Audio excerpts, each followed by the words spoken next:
Assalamualaikum warahmatullahi wabarakatuh. Apa kabar rekan-rekan pejuang ASN tahun 2022? Pada video kali ini kami masih akan membahas terkait aturan turunan ataupun aturan induk pembayaran tunjangan bagi rekan-rekan ASN. Setelah sebelumnya kami membahas Permendikbud terbaru terkait 3 tunjangan untuk ASN, yakni tunjangan profesi, tunjangan khusus, dan tunjangan tambahan penghasilan bagi rekan-rekan yang belum berserdik. Untuk itu ikuti video ini sampai selesai. Sekali lagi kami ingatkan bagi rekan-rekan yang baru mampir di channel ini, pastikan meninggalkan jejak dengan menekan tombol subscribe dan nyalakan lonceng notifikasi.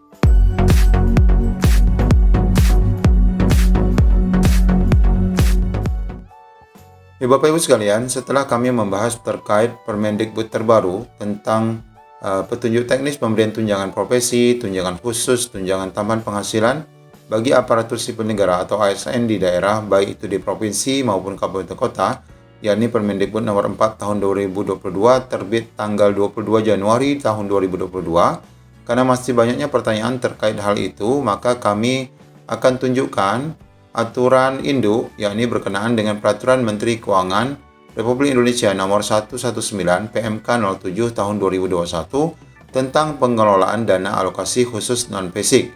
Artinya, seluruh anggaran yang tertuang dalam Permendikbud ini bersumber dari alokasi dana yang sudah ditetapkan, yakni alokasi dana khusus yang berupa non-fisik. Tentu saja dalam aturan ini berisi seluruh bantuan keuangan yang diberikan kepada penyelenggara pendidikan, baik itu untuk operasional sekolah maupun untuk pembayaran tunjangan-tunjangan.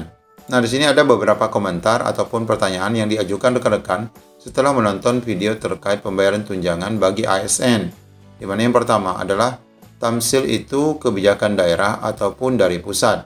Di sini kita harus ketahui aturan tambahan penghasilan ataupun profesi ataupun kebijakan tunjangan khusus itu merupakan kebijakan pusat ya Bapak Ibu, bukan merupakan kebijakan daerah.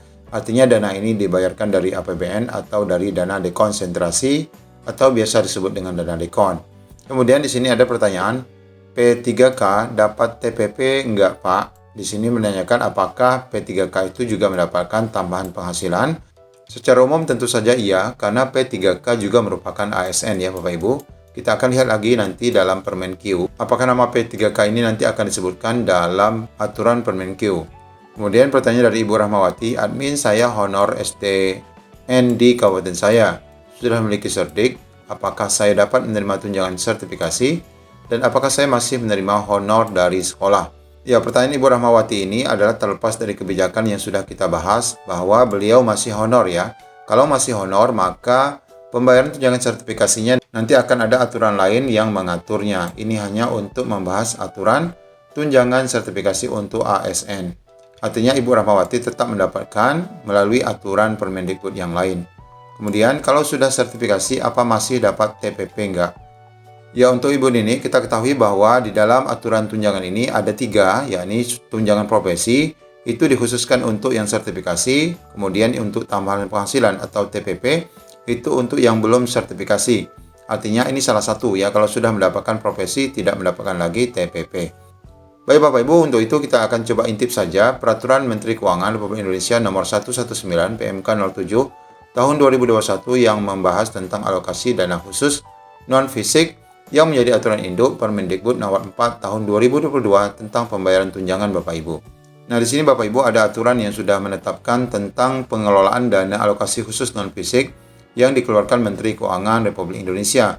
Aturan ini sangat banyak, berisi 77 halaman. Tentu saja aturan ini membahas tidak hanya untuk tunjangan tapi juga untuk dana BOS dan lain sebagainya.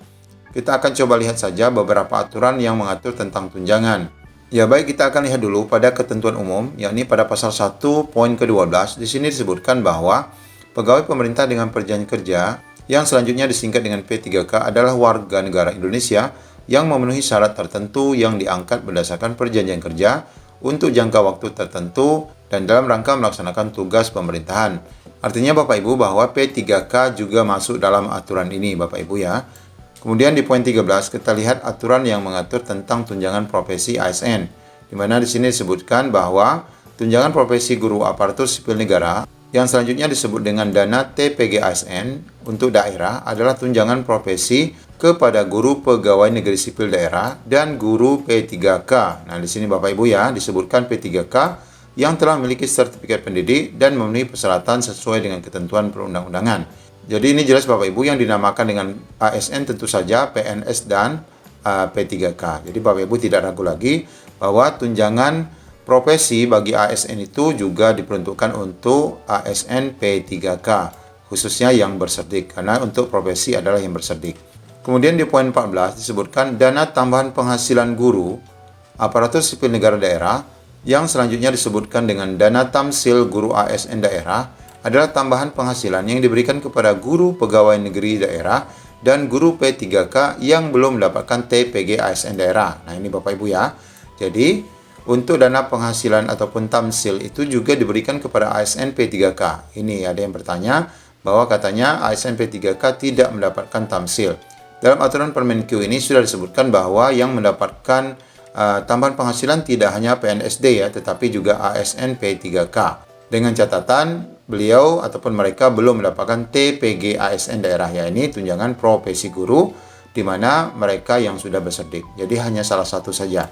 Kemudian poin ke-15 menyebutkan dana tunjangan khusus. Nah ini kan ada 3 kan, di mana disebut dengan dana TKG ASN adalah tunjangan yang diberikan kepada guru, pegawai negeri sipil daerah, dan guru P3K sebagai kompensasi atas kesulitan hidup dalam melaksanakan tugas di daerah khusus yang ditetapkan oleh menteri yang menyelenggarakan urusan pemerintahan di bidang pendidikan.